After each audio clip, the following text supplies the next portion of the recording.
ជំរាបសួរបងប្អូនហើយថ្ងៃនេះមករៀបចំអង្គមធ្វើយើងបងប្អូនចេញបានមួយឈុតចេញទៅបងនៅខាងមណ្ឌលគិរី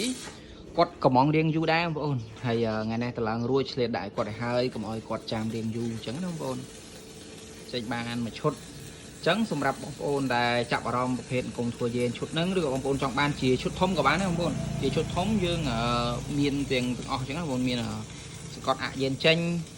សង្កត់បញ្ចូលម្ដងហ្នឹងយើងប្រើសង្កត់ចេញសង្កត់ចូលបានអញ្ចឹងបងប្អូនហើយមួយឈុតនេះអានេះក៏សង្កត់បានដូចគ្នាដែរបងប្អូនគាត់ថាយើង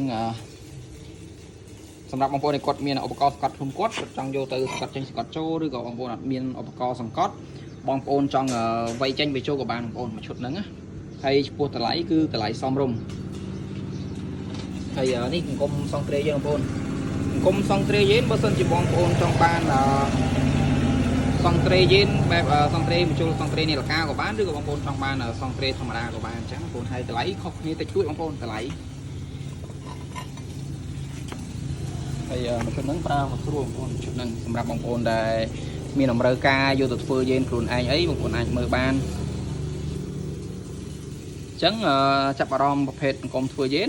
បងប្អូនអាចកំងខ្ញុំបានបងប្អូនឆាតចូលពេកខ្ញុំផ្ទាល់ឬក៏បងប្អូនអាចទាក់ទងខ្ញុំបានតាមលេខ Telegram ហើយចំពោះអីវ៉ាន់គឺខ្ញុំដាក់ផ្ញើជូន25ខេត្តក្រុងអរគុណ